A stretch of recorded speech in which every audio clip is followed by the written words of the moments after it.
All right, let's call the meeting to order, please. Would you please join me in the Pledge of Allegiance? I pledge allegiance to the flag of the United States of America.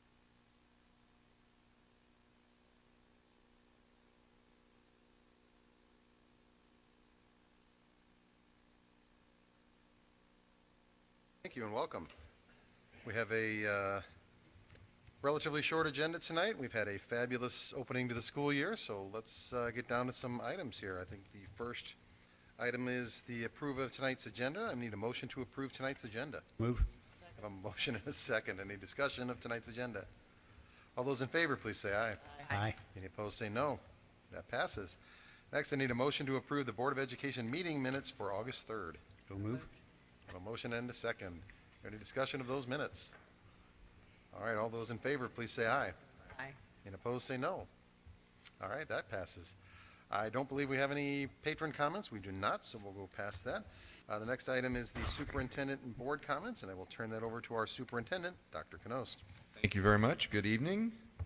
Good evening, sir. It definitely is a good evening. Speak a little bit about the last few days. I wrapped up my day having made a visit to every school except for I still have our two early childhood buildings to get to tomorrow, and the ILC and CCL has kids for the first day tomorrow too. So those four locations. Otherwise, I've been all middle schools, high schools, and elementary schools, and it's just been a really good start. And the one story I was sharing with Tammy earlier that really highlighted my 2 days. I could name all kinds of great things that I saw, but if you follow me on social media, you probably saw me mention this. But those moments that kind of define what we do and why we do it. Ridge Meadows today, a little young man named Wyatt who has been at Ridge Meadows for a number of years now and has dealt with a lot of difficulties, let's just say physical difficulties and such, and he's came such a long way. And he had a really rough summer. I was updated on Wyatt quite a bit. Some pretty severe health issues, and in and out of the hospital. And I had no idea he would be at school today, but he was. He was at school yesterday. And if you have the chance to ever meet Wyatt, some of you probably have seen. I'm betting, Lauralee, that you know who Wyatt is. But he's just a kid with this infectious smile. And to see him in school, smiling and thriving, knowing what he went through, which obviously I'm not going to talk about that here, but it's some significant things he was dealing with. And when you see a kid like that thriving, it just makes you realize that what we do is good stuff, to give kids places to come, safe places to come, and to learn and be loved and be nurtured. That's what it's all about. So I've seen great things. Not without our small hiccups. We had a little bit of a flood situation yesterday at Ellisville, unexpected when the skies opened up. Had a fire alarm that mishapped at Lafayette High School during lunch when it was hot out. But you know, those stories sometimes define the character of a building, and things just continue to click along. So it's been a great start. Kids seem happy, and I just keep stressing that one of our top priorities has to be, in this world with so much finger pointing and angst amongst a lot of people, that we want kids to know we love them. We want kids to know that we're here for them, and when we give them a safe environment and help them thrive, and that's what we do. And principals are going to be hearing more and more from me in the coming weeks and months that I really want to ramp up our efforts to there's just too much bullying in general in the world, that schools are really seeing that reflected. And probably the most consistent thing I talked with parents about over the course of last year, more than any other year in my career. So we're gonna make sure that we put a real laser focus on that, making sure the kids feel safe in all situations in our schools. So any indication you know, based on the first few days, if that's any indication, we're off to a really good start. And the greater St. Louis community took notice because we had all 3 television stations reporting live from the bus barn before 8 a.m. It's pretty great. Appreciate Alex showing up and taking care of them. What time did you get there? A little after 5. We appreciate that, Alex.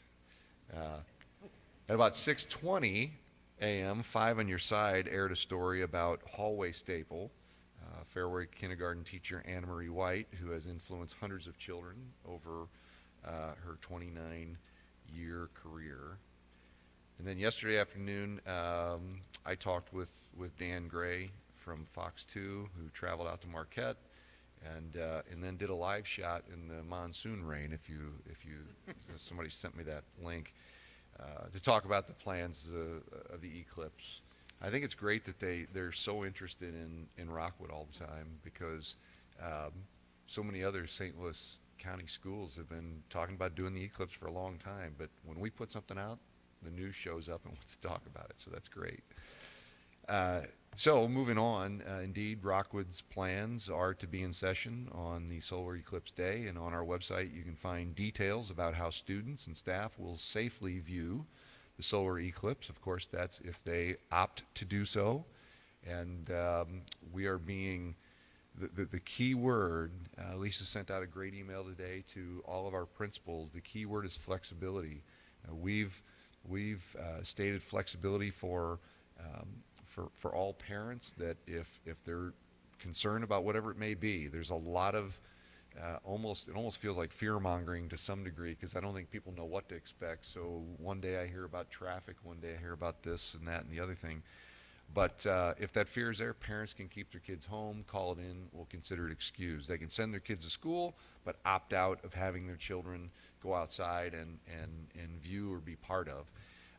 But we want our adults to feel that way too. So we've been making sure that the principals know that if there's a teacher that's uncomfortable taking kids out, uncomfortable going out, him or herself, the principals are going to work to accommodate that. And in some cases, we may have a building where an entire grade level, say kindergarten, says, no, we're just not going to take the kids out. We're going to make sure they communicate that with parents. So if the parents, again, kind of in a reverse role, want to keep their kids home to make sure they see it, or if the parents want us to have that child go with another classroom, the word of the day is flexibility, and that's what we're trying to make sure that we speak to all kinds of flexibility in the day. I have to admit, there are things we don't know about today. I don't know about the traffic. Somebody called me last night and said, did you hear that Babler State Park is having this, they were describing Woodstock is what they were describing to me, and that you won't even be able to travel, 5 minutes on 109. And we checked into it, and what they're doing at Babler State Park is the same thing they're doing at all state parks. They're saying that people can come there to view, and so they've done some things like ordered some food trucks in case they do have people show up. But Babler will quickly tell you that they may have 0 people there. They may have 10 people there, or they may have quite a large crowd. But the reality of it is that people that are going to gravitate to campsites and things like that, we're on the tip of this thing, and that's why there's such a concern in Jefferson County and South, because that's more where the real prime viewing, the longest viewing of the total eclipse will be. And we've even heard of some discrepancies in what they're suggesting about traffic. So bottom line is, I don't think people know. We feel we have an obligation to have school and to give families the opportunity on a regular Monday school day to send the children to school. It sure seems like an educational experience to me, so we're embracing it. And every day we talk about something new to think about on that day, but we think it's going to be fine. We've had a little bit of fun with the glasses, because even though we've had them for a while, I don't think anybody bothered to put them on. And our glasses are safe, by the way. We had some calls saying, well, there's some being recalled. How do we know? Anybody can print on there. But the company we ordered them from in California is on the safe list, and you can look them up.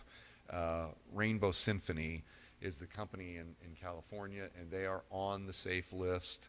And that safe list, Shelley, is put out by a commission. Yeah. I mean, it's a solar eclipse commission is what it is. I just don't know exactly what it's called. But anyway, when we started putting these things on, as I put it on, I see nothing. I mean, they are clearly good. Because, and as I think it was Matt said earlier, you put it on to even look at the light coming out of that projector, you can't see it. So you have to look at the sun, and when you look at the sun, you see a dot. So they're very effective. But we've had to remind people that, you know, you don't have to have glasses on to be outside. You don't have to have glasses on to monitor a situation. You need to put glasses on if you're going to turn and stare at the sun. So we're working through all that, and I think as it gets closer, there's a little more angst, and the media coverage is causing people to worry, I think. But all in all, we've received very positive accolades from our community that we are doing the right thing and having school and giving parents the option, many of which probably would have to leave their kids unsupervised, and that's even more of a scary situation. I don't know how as educators we can say that we can feel good about putting parents in that situation. So we feel good about it. We're excited about it. I will be glad when it's Tuesday, but we're looking forward to it. And actually the talk right now, if you've been paying attention, is weather's starting to be a little bit in question. There's a system coming in on Tuesday, and Ken Earhart, who I put he's got a lot of clout in my books.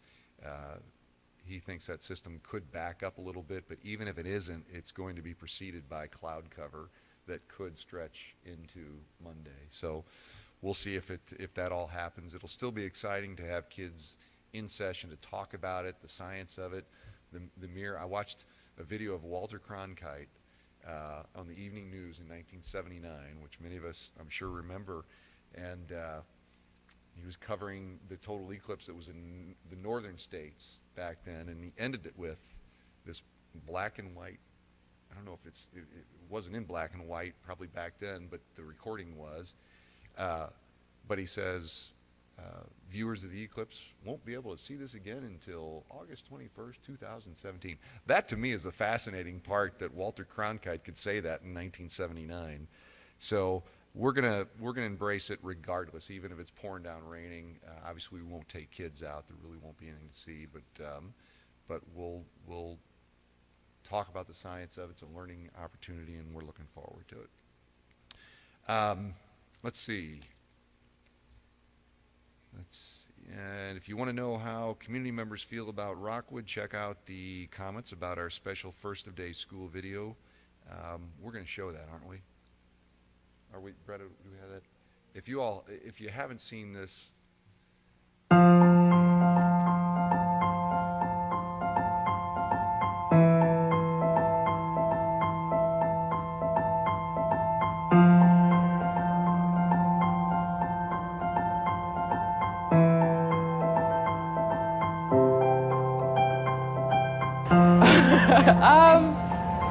be involved. Step out of your comfort zone. Success does not lie in your comfort zone at all, ever. It's that time in your life when, you know, the world is yours. You're going to be experiencing something new every day. Don't be timid. Don't be shy. Go in and attack the day and just own it. Just kind of be yourself and don't really worry about fitting in with anyone. And it'll just happen naturally, and you'll find friends. Don't be afraid to make friendships outside of your little circle. It's very important to branch out, and especially going into middle school and all that, you're gonna want to branch out and make new friends and try new things.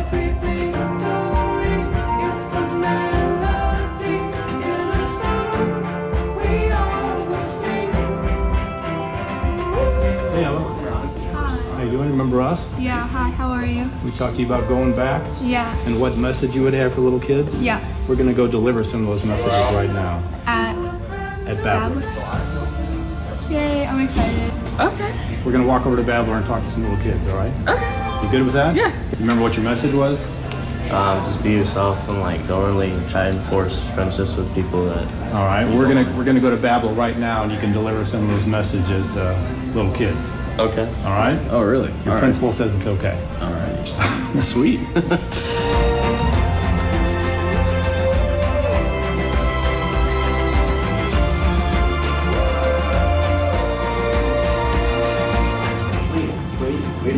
Wait a minute. On my 5th grade year, we each made a tile. Oh, wow. That one's mine.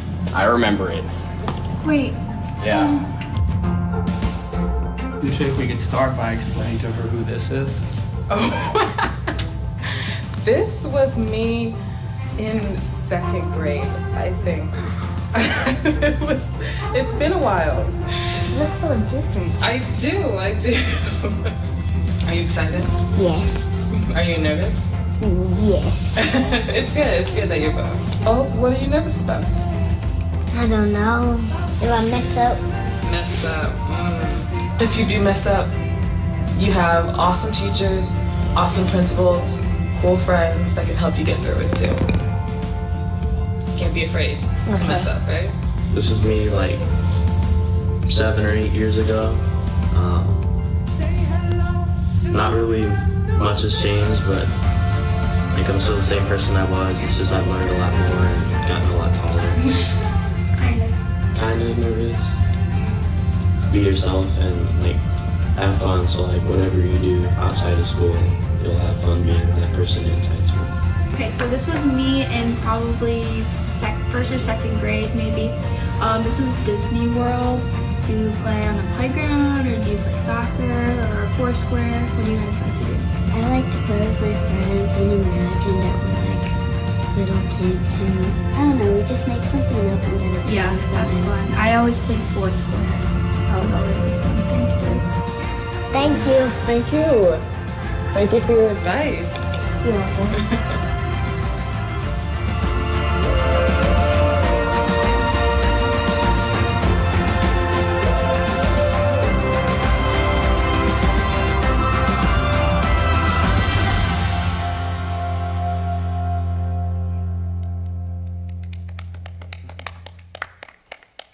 Really, kudos to Kathy's department, Alex and Curtis.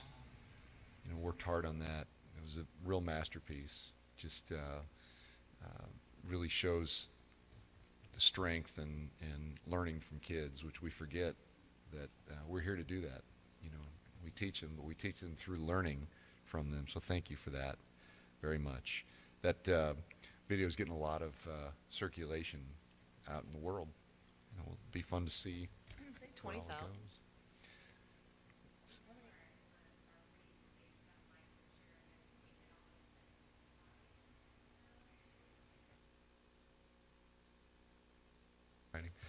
One last thing that I just want to comment on, because I'm afraid later when we're talking about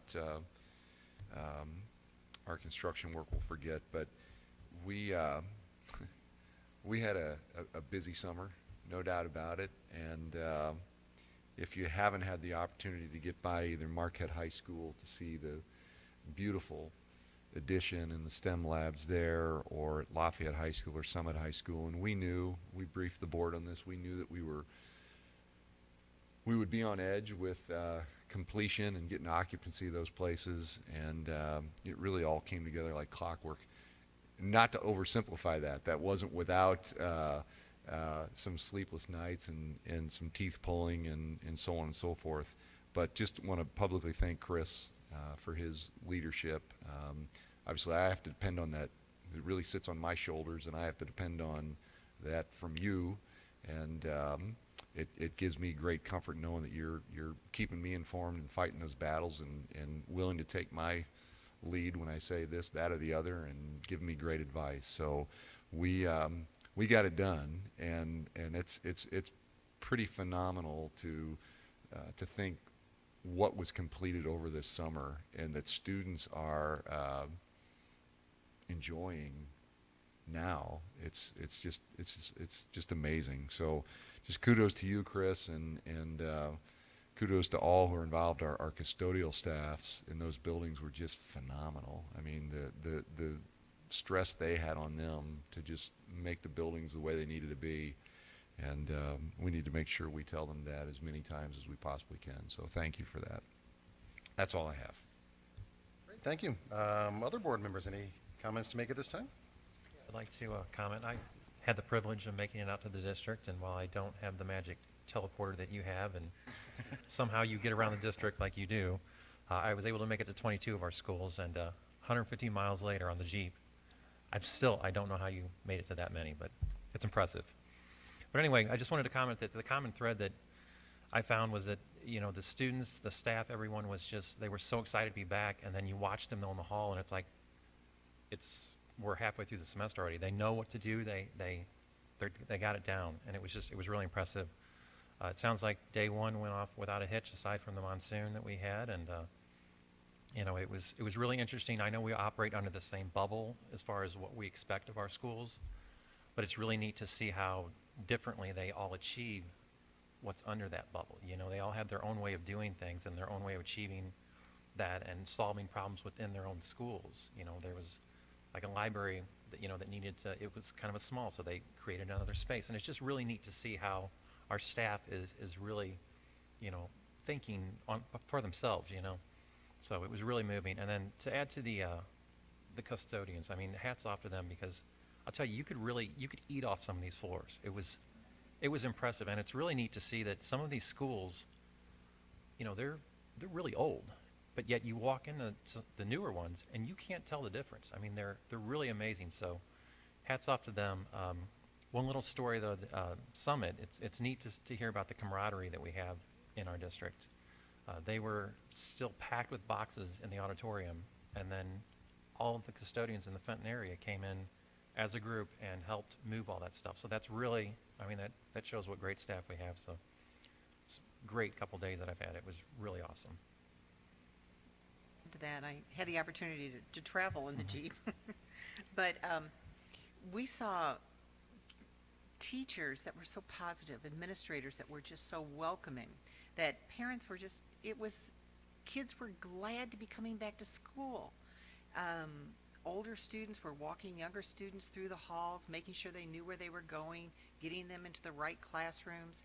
And I call it R&R because they were building relationships, and they were being relevant to the students, and they were getting their routines down so that learning could take place. It was an awesome day.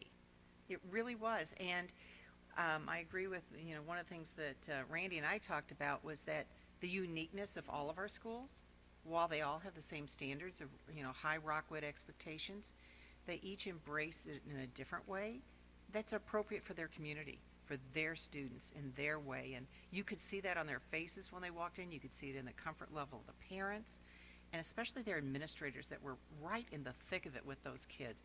And I took several pictures of, you know, kids running up, knocking their administrators over with hugs. So glad to be back. High fives, hugs. It was a great day for Rockwood. Well, I must admit, you all know it was my birthday the first day of school. I wasn't very happy about that. That's why we scheduled it that way. It was a pretty awesome day. And even today, Jamie's not here tonight, but we went to some schools as well. And same thing everybody else says. It's almost like it's halfway through the semester when you walk in.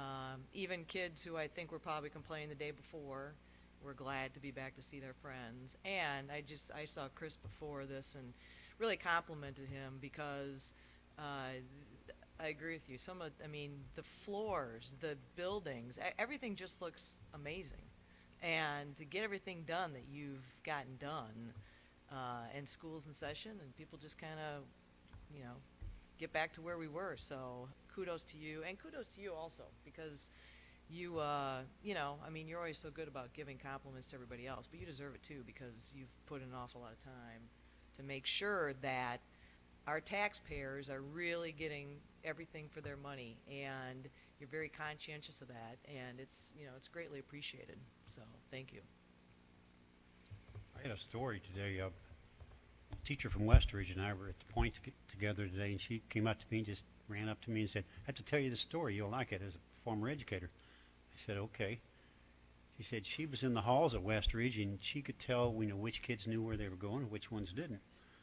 And that's what they do a lot of times when kids come in. They'll take them to make sure they get in the right classroom.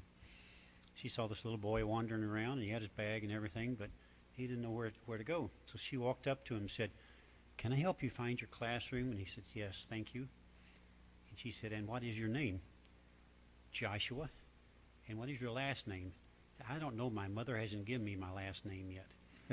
But she found his room and everything.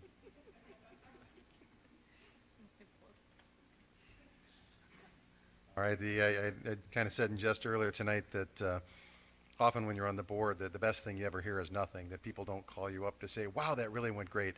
But I actually did have a couple of those this time around, and certainly with all the coverage. So our compliments, Dr. Canos, to you and your staff. You all did a wonderful job opening school. I know we've almost come to expect that of you year after year, but certainly it went well this year, and we do recognize it. So thank you for all your efforts. Next item on the agenda then is the consent agenda items. I need a motion to approve the consent agenda items as submitted. A motion and a second. Any discussion of those consent agenda items? I need to abstain from 7.11. Okay, we'll get to the vote. I'll ask for an abstention. Any other comments on the consent agenda items? All right, those in favor, please say aye. Aye. Those opposed, say no. And specific abstentions? 7.11. 7.11. All right, thank you. That does carry. Let's go to the regular agenda items, and I think Mr. Sloan might be going to join us for this, and perhaps Mr. Friend. This is a transportation update. It's for informational only, so welcome.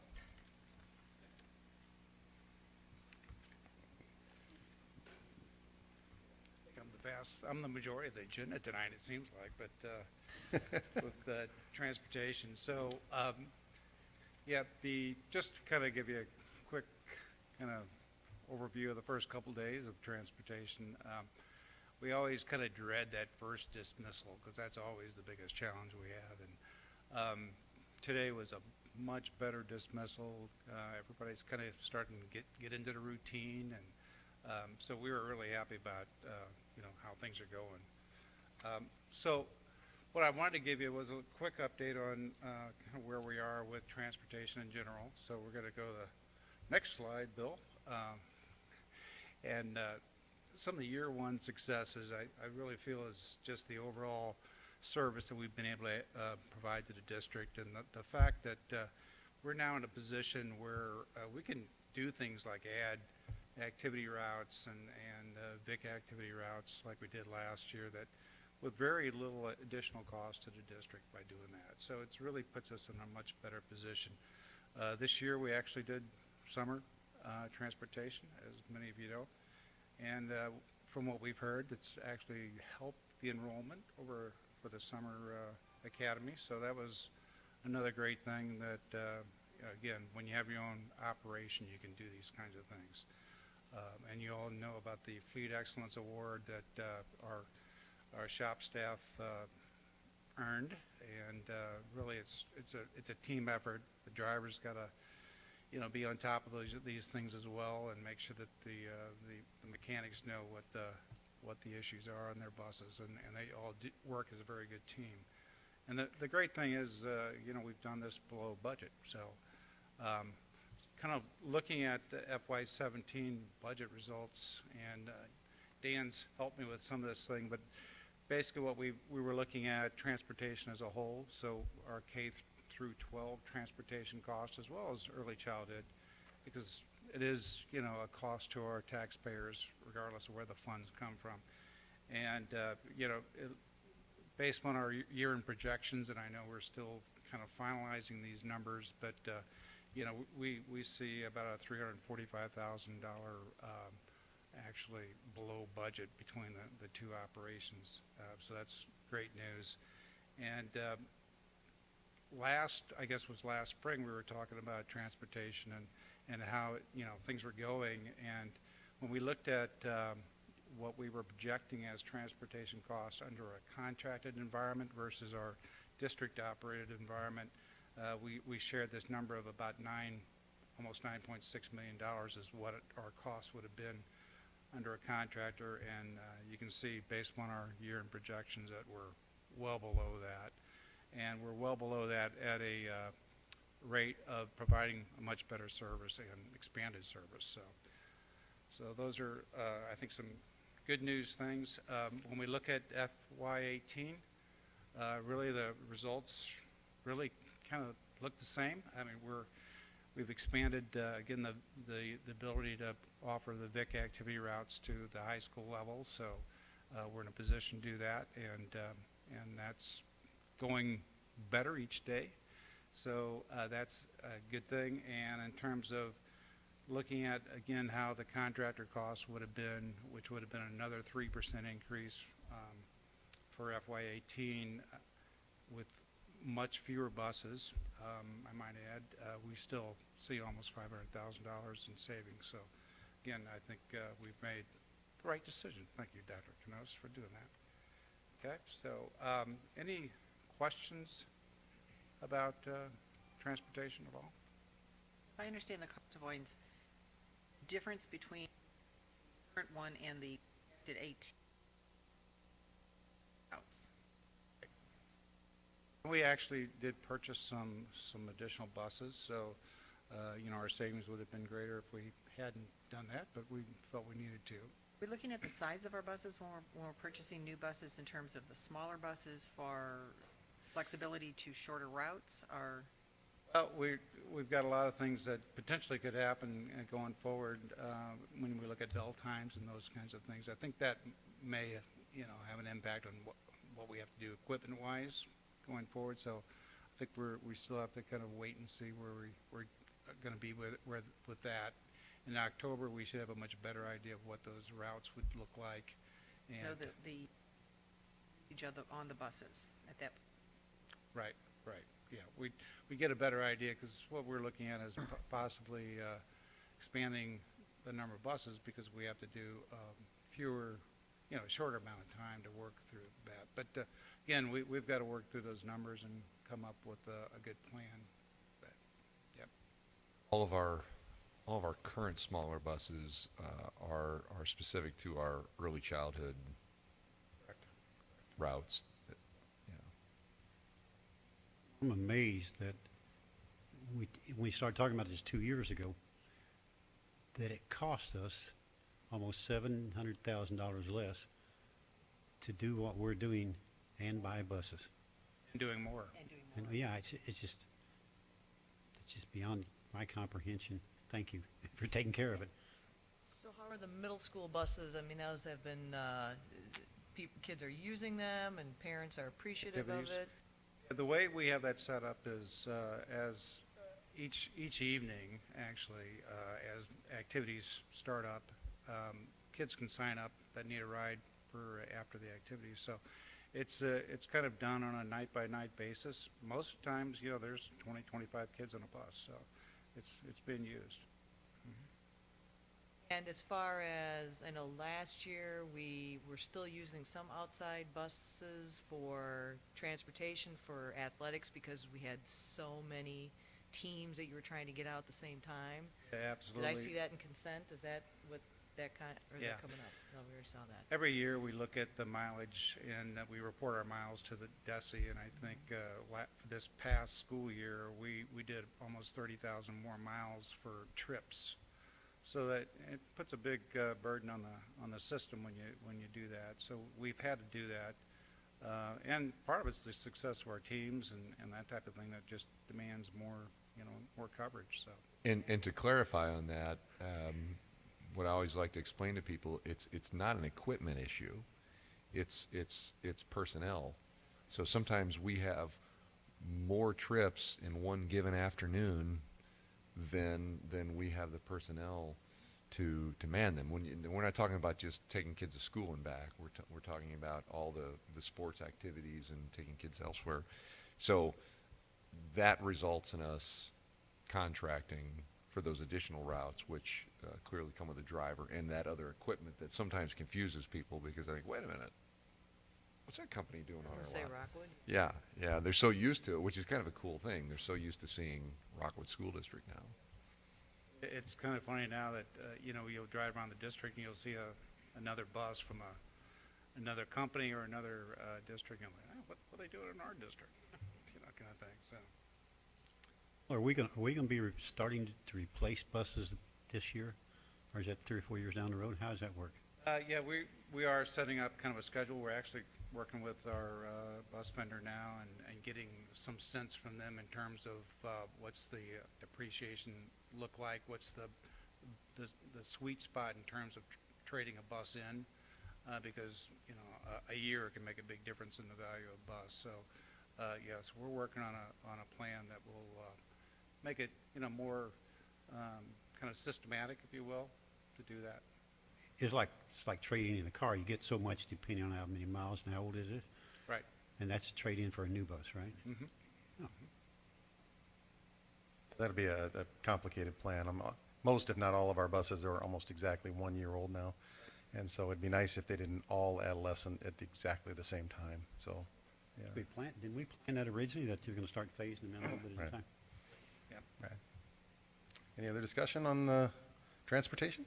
Only thing I want to mention really quick is just the cost savings. I do like people to keep that in their minds, that really we kind of use that we're saving roughly, and it's to some degree more than this, we're saving roughly $500,000 every year, and that's forevermore, because we came in that much lower in what the contracted services were going to be with continual 3% increases year after year. So we will forever be saving $500,000 a year of taxpayer money by going in-house. And just the final comment is that I cannot tell you how many people told me, and Bill, and Tim, and Mike, that it could not be done.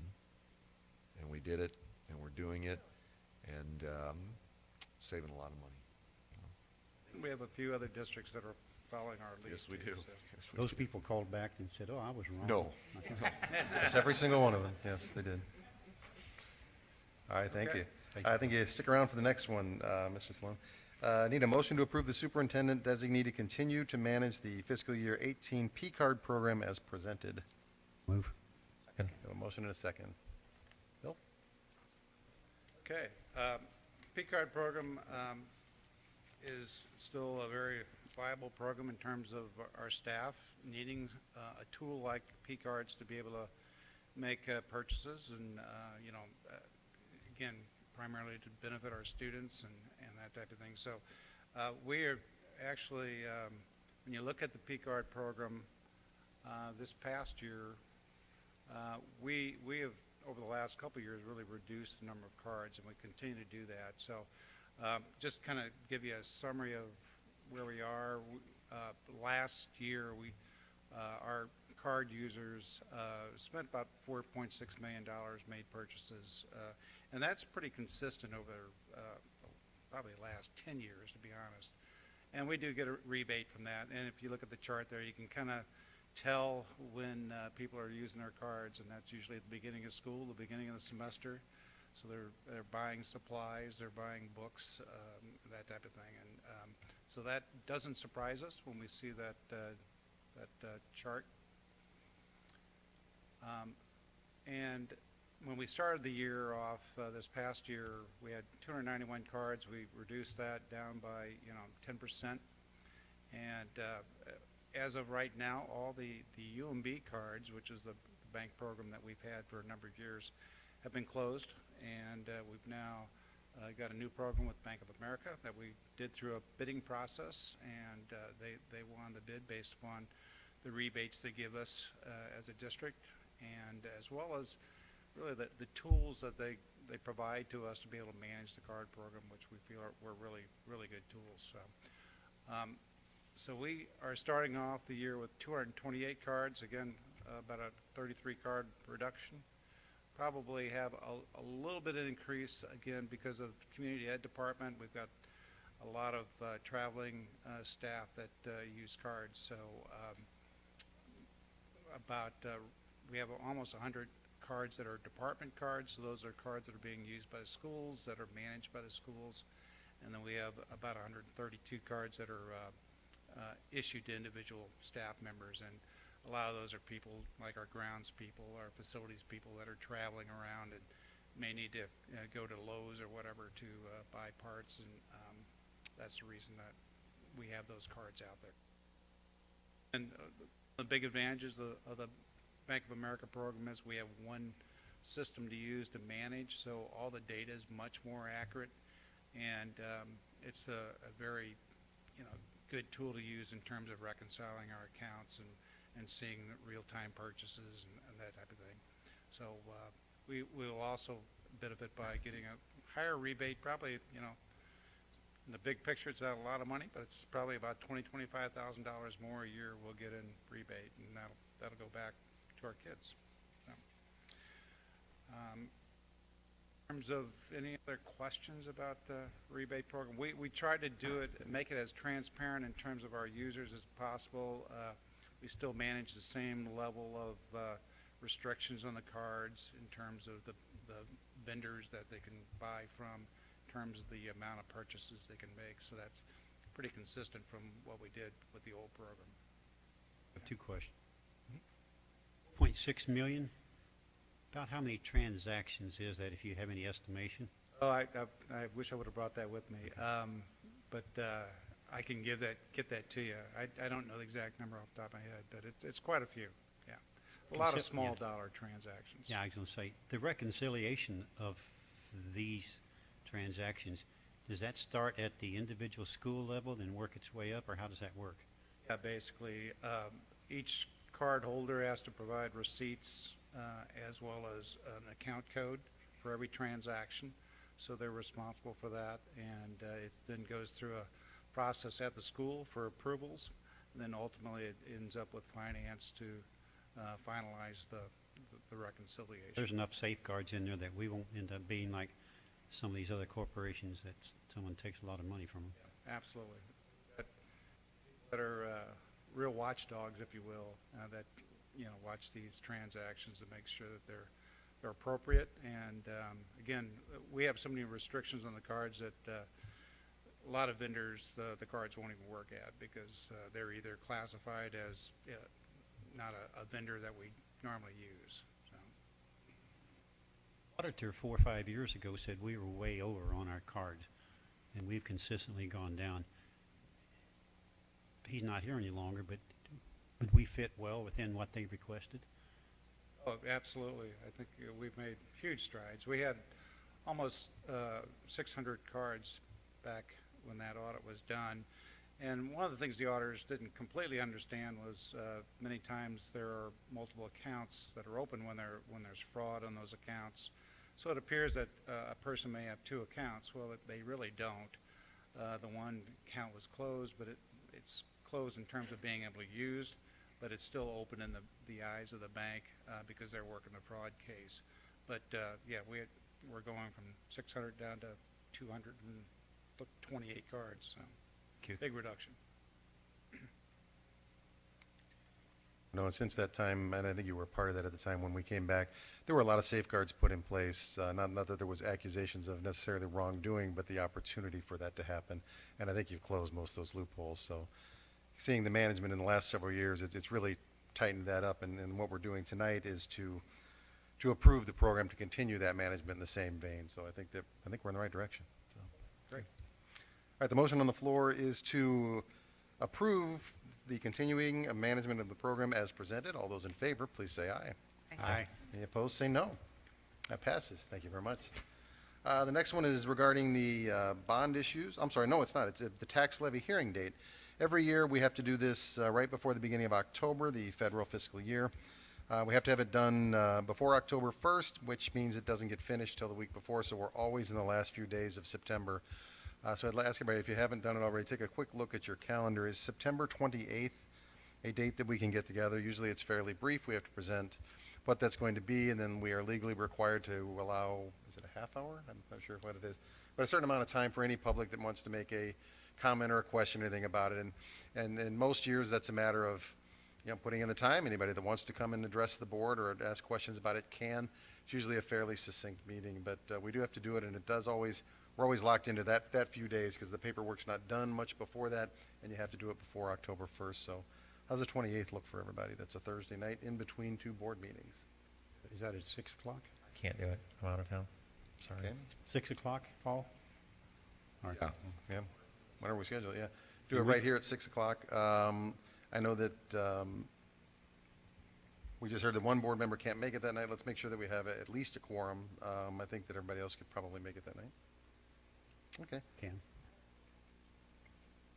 We're not doing it on the 21st because you won't be ready. You want to wait as close to October 1st as possible. Is that right? Yeah, good.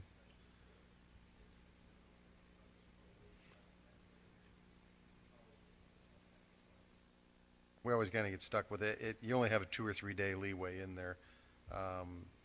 If Director Miller's going to be out of town, we can still do it with six board members, or even as few as 4. But it's better if we can have most of us there.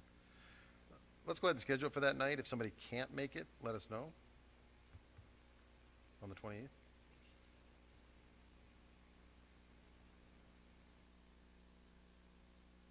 About Lynn either. I'm pretty sure. Can at least 4 of us make it? That's at least a quorum. I'm just trying to figure out when. At least 3 of us can make it. Can anyone look up? I'm trying to figure when Summit's parent-teacher conferences are. The first one of those is that night. And They have time to go after the meeting. Well, and just while we're thinking about that, you said 30, I think it's actually 15 minutes. I'm good. It's brief, yeah.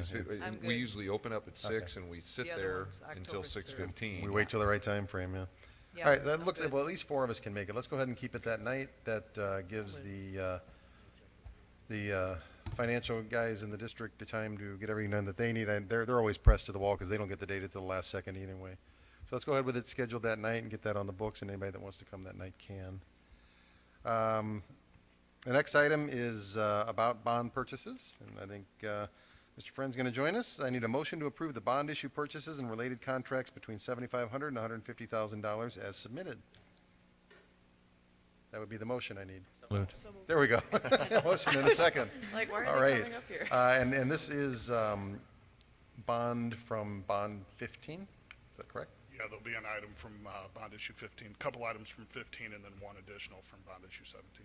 Okay, because they're items below $150,000, we're going to take them all in one group, but I'll give you a chance to kind of run through those.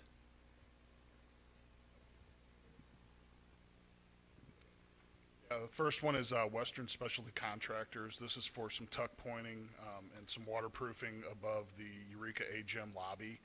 We've had some water infiltration that actually showed up about the time we had our flooding issues.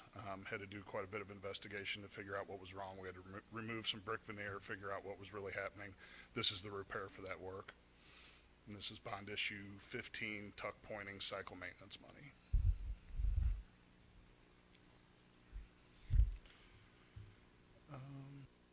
This is actually a finance-related item, but I can speak to it because it was actually part of the STEM lab project at Lafayette High School.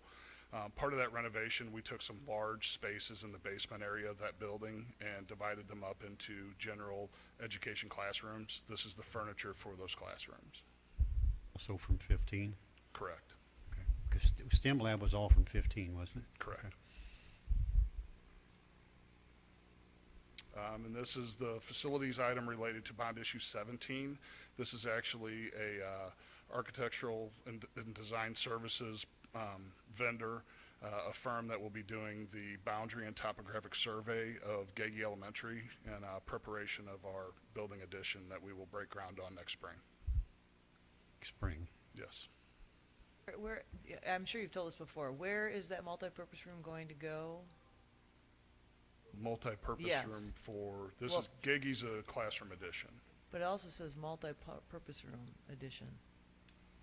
That is actually, I guess there was some confusion. The multi-purpose room, the same architect is working on the Wildwood multi-purpose room as well as Gagey. Okay. So that's what that is. It's, at Gagey, it's a classroom addition. So where's that classroom, where are those additions going? I think Right- you've said that before. But Right now, we're looking at what would be the northwest end of that building, if you're envisioning the playground area and the Yep. hard surface playground area, coming off of that wing. Okay. That's what we're currently looking at.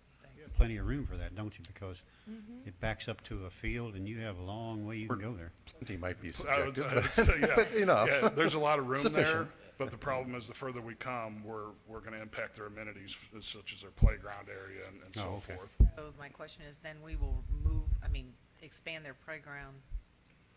Correct. We won't.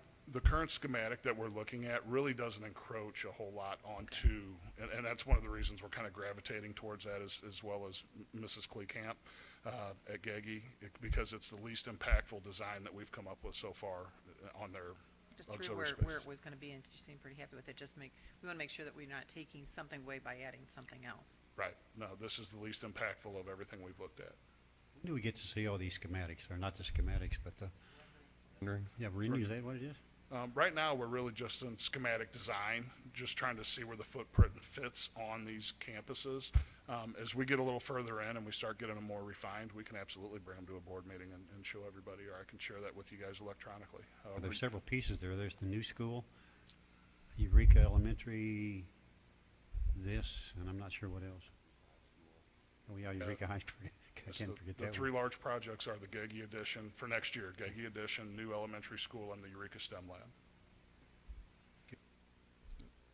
A lot of renovation at Eureka Elementary. It's just a matter of some interior work. Is that what it's going to be? Whatever we do at Eureka Elementary, once the new building is built, will be very minimal. Okay. Those are general ed classrooms right now. We don't foresee having to do a whole lot to them. Thank you.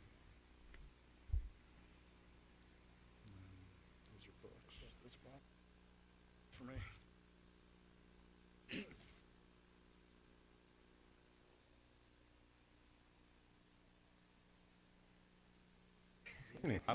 So these are all items that are part of the elementary innovation spaces that were part of the 17 bond issue. After speaking with the elementary principals, Dr. Cobb and I really decided that it was a good idea to go ahead and purchase all of the equipment for those rooms. At the same time, it's also netted us a cost savings in some cases of up to 25%. So the items that we're going to look at here are those equipment items. They will actually arrive in buildings even before those rooms are ready.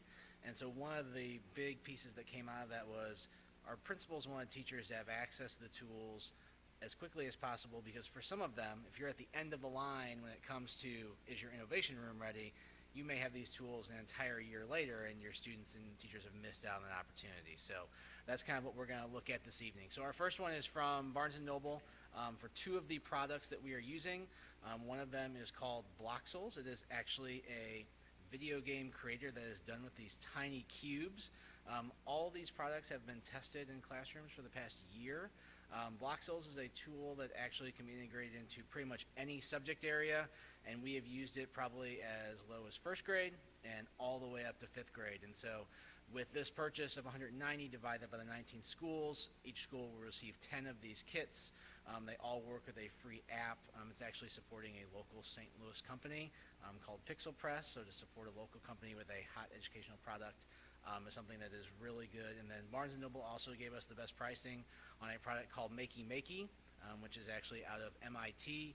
It is a physical computing device. So if you've ever seen anyone play the computerized piano with a bunch of bananas, you can hook the Makey Makey into anything that can conduct electricity, and then it can actually physically control your computer. So what we're doing with that is pairing that with an MIT's computer language called Scratch, which is a K-5 developed computer language that I had the pleasure of actually meeting the creator of the Scratch team this summer. So that is bringing some computer science and bringing, in this case, video game design into our K-5 innovation spaces. Questions on either of those two? Well, you purchase this, then you use it. How can you evaluate whether it's successful in helping the growth of the students?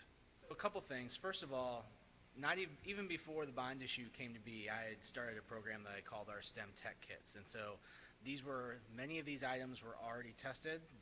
Teachers could check them out from me. And so what we did was, throughout the year, I used teacher feedback. I looked at the kind of things students were doing with them to really gauge about, is this product really doing what we're asking them to do? Sometimes when we're trying to quantify creativity and invention, that doesn't always go to a hard number. And so what I've tried to do is I've really tried to talk to the teachers after they've used a product like this, or talk to the students and say, what have you learned? How is this, how have you been able to display either what you've learned or what learning has this now brought you that maybe you didn't have before? With any of these STEM items, what we're really trying to do is give students that STEM foundation so that they understand what it is, why it's important, and how maybe they can translate that to learning as they get into middle school and into high school. So I think when we look at some of these products, we really are going to really evaluate it based on what are the products that students are creating when it comes out of it. And some of the things they create are pretty amazing. You can't look at it and say, well, the MAP scores went up 2% in science. That wouldn't be a good gauge. So many other factors, but by surveys to the teachers and our students, et cetera, and so forth, get a better idea. Thank you very much. Is there discussion on these bond issue purchases? Are there more? All right, the motion on the floor is to approve the bond issue purchases as submitted. All those in favor, please say aye. Aye. Any opposed, say no. Were there other ones? That was one of four that we just looked at. Remember? Say there. Did you know? Oh, that was the last one, wasn't it? Oh, there's another That one. was only the first one. We can keep on going. Oh, I'm There's sorry. Go more ahead. on there. No, it's My all right. mistake. So we see the same thing open, Brett. It's just further down the page. So if you- I only saw four files. I'm sorry. Got excited for a second there. All right. So our second one is actually through Lego Education. This Lego Education, there's actually two products. They are a single source vendor. They only can be purchased from Lego. And this is to do K-5 elementary robotics. So one of the kits is called the Lego EV3. That is more geared towards 4th and 5th grade. If you're familiar with the First Lego League, that is actually what First Lego League is using. And so we've actually been using that in elementary classrooms for the past 2 years. I've been the person going and teaching the lessons in those classrooms. And as we've done that, our goal was to, again, see the impact that it was having. And now we're ready to carry that forward and let teachers have more opportunity to take the lead and let students have an opportunity to take the lead. The great thing about this product is all the curriculum resources, which used to be an additional fee, are all now included in the price for Lego. So we have programming curriculum that we can use. We have engineering curriculum and science curriculum that we can all utilize with that product.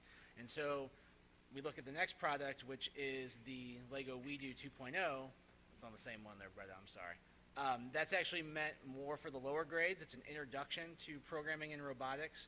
So the two build upon each other, and they both use a free app which will work on our devices that we are getting ready to purchase. So this is going to provide students with the opportunity to get hands-on robotics and get hands-on computer science before they even get into the opportunities to take courses like that in middle school and high school. Here is the secondary advantage to this is if we do choose to do something more with robotics and pertaining to the elementary level, we'll actually have the products in the school if we have schools that wish to pursue a robotics team or anything like that that could compete. So it kind of serves a couple different purposes. Any questions on these two items? Staff development is going along with these at the individual schools. Yeah, so that's going to be the staff development plan we are working on. We've got a rough idea of where we want to go. We're actually meeting next week to finalize that. There will be kind of different waves of staff development. When an elementary innovation space is completed, I will actually go in and do several days of staff development with those teachers in those buildings. We will also do some district-wide staff development, not just about products, but more about the process in general. How are we using design? How are we taking advantage of the maker movement and the things that we are wanting kids to do to create? And then we are looking at, are there any outside people that we would want to bring in? I know Lego Education has talked about giving us a really good deal since we have spent a lot of money with them. So that is something that we can talk about with them. But also looking at, this is going to be more than just 1 year. So when I look at professional development here, it'll be an initial wave. Obviously, we'll have to do some things in the summer, but even next year and the years beyond that, we've got to develop plans to make sure that not only that students, teachers are utilizing the products, that they feel comfortable with them, that they find interesting ways to do that. So one of the things I'm doing is partnering with Deb Ketchering in the technology department, bringing the instructional technology specialists on board as well, just because I can't be a one-man team. I need some help. Are you doing lead people at each building, or is it blanket across the whole So staff? we are looking at doing some leads at each building, but also I think we want to provide multiple opportunities. So what if you're not that lead person, but you still would like to participate? How do we do that? And that's some of the things that we're exploring, whether that is open times to work with me for a couple hours after school, whether that is doing it through some sort of creating it almost into a college level course. Like, there are lots of options that we have, and I think that's where we know that none of this works without a solid PD plan. And so that's why we're trying to give almost like teachers multiple entry points into that, so that they can choose the level and maybe the things that they feel most comfortable with, or that they really want to take on the challenge to do. Do you have a plan for any of this that is lost or torn up? I don't know if you can tear up Legos or not. We absolutely do. So we have actually earmarked a portion of our funds. We've actually held them back to not only look at loss, but also are there additional products that eventually come out that would serve those spaces well that weren't available at this time. I've also looked at possibly what does my STEM budget look like to make some of those replacements. Because if you ever played with Legos with kids, Legos are going to get mixed up or things may wear out. That's the other thing we tried to look at with these products is, are they durable enough to be able to last? And we know that everything has a certain shelf life, so that'll be something as we look at the budgetary process that we'll have to do. Not every teacher's going to use this necessarily. It's going to really be a choice. I mean, these rooms are open. Yeah. We are not requiring people to go in there, but we hope that we create an environment where they're going to want to do that. You'd come back next year and say, oh, it's been so popular, we need some more. Yeah, we could very well Good. do that. Hope you do. Absolutely. That would be great. Yeah. All right, so this next one here is a product called Little Bits. This is an electronics kit that has been extremely popular throughout last year. Students get to learn about different types of sensors, different types of circuits, motors. They can make obnoxious sounds with them, but what this does is it makes it easy because they snap together with magnets, so you can't put the circuit together wrong. And the great thing that this does is it pairs with other items, so you can pair this with Legos, you could pair this with a prototype made out of cardboard, and now you're actually bringing those prototypes to life. So we've used this K to 5, obviously how they use it is different, and really with this product, it's all about the student creativity. So whether you're teaching electronics and teaching electricity, or if you're just teaching language arts and students want to create something that really goes along with the story they're reading, they're getting a STEM experience when they may not even realize they're getting a STEM experience.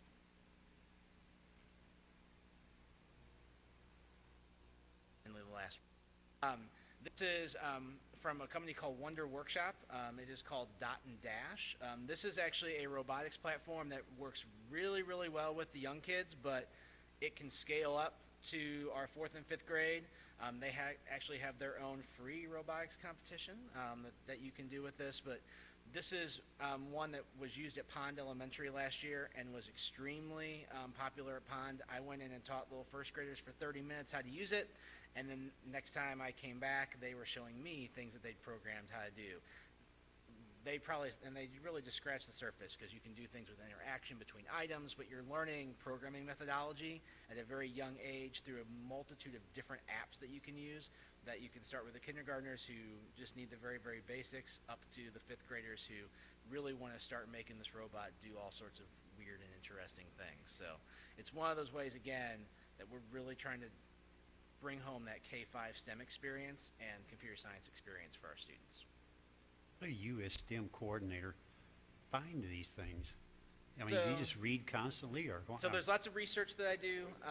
It's also just networking with, whether it's through Twitter, whether it's through different blogs that I read, and networking just with folks who are doing some similar jobs that I am. You just have to reach out, and you always have to be alert, because there's always new products. Companies slap the word STEM on just about anything, and you have to be able to read through that and decide what's really good and what's not. And when you get the opportunity to meet with these vendors, really kind of talking about what are you really doing with this, what's really good about this product. So this product in particular, I was able to meet with one of their teams at the ISTE conference this summer, and they're delivering a new curriculum pack. It's actually due out in September, and so I wanted to really see what it was, how it worked, because one of the things that teachers have asked us for is they want some guidance, but they also want some freedom, so we want to try to provide both of those things. So That's why with this purchase, we went ahead and purchased the curriculum pack as well. Comes in a very easy to use series of cards that are easy to manage for students, so that the students can then progress at their own pace if they're using these things in their classroom, or if they're not quite sure what they're doing, they have different levels that they can start at to learn. So it is really all about, you gotta always be on the lookout for what's new, and this stuff is fascinating to me, so it's not necessarily, it's something I enjoy doing. So You mentioned the curriculum. It has to obviously fit into the district-wide curriculum. And does that become an enhancement, or does it become part of the regular, or how's that work? when I've talked to teachers about these rooms in general, I've kind of said the innovation room should be an extension of your classroom. So maybe there are things that you would like to do in your classroom, either one, you don't have the equipment to do, or the physical space to do it. And so these spaces provide you that opportunity. What we're really looking to do with this is we want all teachers in all curricular areas to feel like there's something for them in those spaces. So if they can see this product, they're the content experts about, what are the standards that we really feel are important to students. That's why I want to get these things in their hands, because they're the ones who are going to find the connections way beyond even what I could, because they're the ones who are, they're in the trenches, they're doing this, so they're always looking for, how does this tie to student learning? And so we hope that these tools will enhance the learning experience and really take it to a level where it's never been before. Provide us at the end of the year, without taking tons and tons and tons of hours of work, a synopsis of your survey results, et cetera, and so forth. That could just be 1 page, 2 page. Thank you. All right, I'd rather ask Eric. Can you do that? Okay. Well, and we'll be able to track the usage of the innovation spaces, correct? Hopefully so, yeah. Depending on each building, we've really given them autonomy as to how they want to, as far as go scheduling those rooms. Like if we look at Pond Elementary, which kind of was our prototype, they did a paper pencil schedule that teachers could come sign up on. We could track that. Yeah, There's we a could way of no yeah, we could matter how definitely they do track it, you can Yeah. tell how many classes are going in or out of those rooms. Yeah, as long as we ask schools to keep those records, we can very easily do But that. I think we need to do that up front before at the end. Yeah, I would agree. And just know that as these rooms come on, like for example, Babbler Elementary, their numbers are going to be much higher because they're first. Whereas schools at the end of the road, they may barely get opportunity. So what I need to do with them is, how are you using the products that are in your school? So I've talked to different buildings, and many of them are choosing to kind of work through probably their libraries as far as a space, but some buildings are like, if we have certain teachers who we know they're the ones who are going to use these right away, then maybe those products will live there for a little bit until we're ready to branch out. We're really trying to include our building principals to make good choices for their building about how this gets implemented before their rooms are ready. Two things, you have room space, but you also have resources. So you're really tracking usage of two things. To also keep in mind the vision that we're trying to evolve, without something being an initiative or something that we beat people into submission, so to speak, in doing what we think is right. If you as you go around the district and you visit, you're going to see more and more regular classrooms not looking like regular classrooms. You're going to see some classrooms with, in some cases, no traditional seating whatsoever. You'll see classrooms with some couches. You'll see classrooms with tall tables. You'll see classrooms with yoga balls for seating. Things spread out different, things grouped differently. And is that evolution that, again, is just us really perpetuating our conversation about innovation and seeing that develop. It's like planting seeds and watching them grow, and teachers have an autonomy to, we say a license to be innovative. And I really viewed these innovation rooms as something to further grasp the interest of the teachers, that ultimately maybe this is a futuristic classroom versus an innovative space, and maybe somewhere along the line as those spread, you kind of joked about it a minute ago, Dr. Kinder, but it would be a good problem to have if in a couple of years we're trying to figure out where we have space to put a few more of these in. But my answer to that is that eventually we're going to marry the concept of an innovative space and what a classroom looks like, and maybe not every classroom has the amount of equipment we're putting in our innovative spaces, but they have pieces of it, and there's a lot of collaboration within the team. So there's a lot of futuristic thinking that we're trying to kind of evolve in what we're providing. Really, you know, a real layman's way to put it is for people to allow kids to utilize this stuff for learning. We've known for a long time, and I say often that one thing Mr. Rogers taught us was that, you know, our youth learn when they play, and we've over time turned play into work, and kind of squelched the creativity in learning, and we're trying to put that back in learning.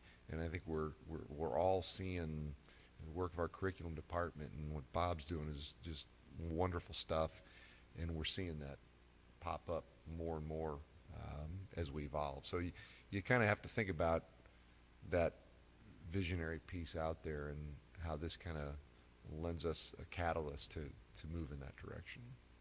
There's a lot of research out there on if you allow your teachers to design their classroom for the needs of the student instead of 5 rows, 5 chairs per row, that they actually really improve the student achievement much more than drill and skill. Very good. That was certainly worth waiting for. I'm sorry to have jumped the gun on you last time. Thank you, Dr. Kinder, for stopping me. All right, so now the motion on the floor is to approve the bond issue purchases as submitted. All those in favor, please say aye. Aye. Any opposed, say no. That passes. Thank you. Coming down to the end here, the proposed agenda for the September 7th Board of Education meeting. And if you can read it, there it is. Don't know. Anything special on there that we don't have normally? Better go ahead and scroll down to one more. the There you go. open agenda items. It's pretty light at this point in time. We talked about last time when we got together for the board agenda setting session in the last meeting, perhaps an overview of the annual budgeting process. And right now, when we're not in a crunch to finish something, maybe that'd be a good opportunity to just, you know, very briefly kind of go through in the annual, what time of the year do we do what parts. Maybe that presentation would be helpful for the board. If we have a fairly light agenda, I think that everybody might find that useful. Agree. Paul, is that possible? Thank you. I'm sorry, Eric, is that possible? No. Oh, is that possible? Yes, it is. Okay. Most definitely. That's actually, that's rather easy. I think that would be that would be a good thing for the board, you know, so just to kind of see once again, it's not a matter of just, you know, you come up in June and pop, here it is, vote yes or no. It's a matter of it's a year-long process, so that'd be Well, good. as long as the agenda's staying pretty light, this could be something, a presentation each time of something different. Now, I have no idea what that is, and I have to ask Eric first. I'm sure we can get that. All right. Once again, you have a couple of weeks. This is the Thursday immediately after Labor Day, so we don't have school or this district's not in session on that Monday, but by the following day, Tuesday or so, you're a couple days before the board meeting, so at the very latest, if anybody can, if you have agenda items you'd like to add, please do that about a week ahead of time so that we have time to get them on there. The last item for tonight, I think, is the future agenda presentations and events to attend.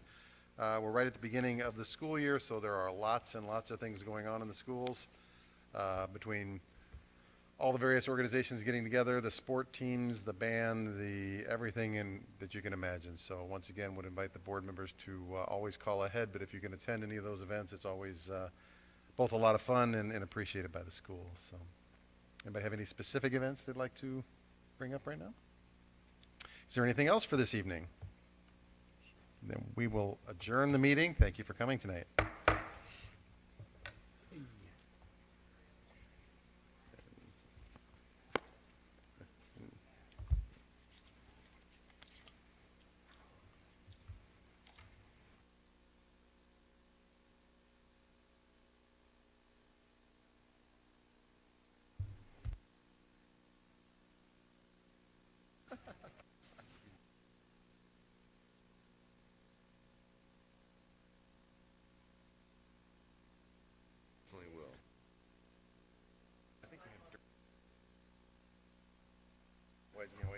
stain on the way, you spilled.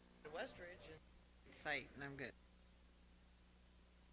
Don't know any better, so I'll just throw this word out there. Oh, I Pixelated. wondered if we got to go to the football games free. Awesome. There you go. I was kind of hoping that. Actually, I want to go see the bands. It's funny because today, I just think students they were really asking they that, just do which such kind an of made me feel amazing good. job. Were students that want saying, I think you need to come to our school. So, All right, have a good one. No, I haven't given it much thought, but I will be somewhere with kids. My plan is I'm going to be at one of the 3 Eureka schools. Oh, okay, cool. Plan to go to one of those 3 schools. I was going to go to,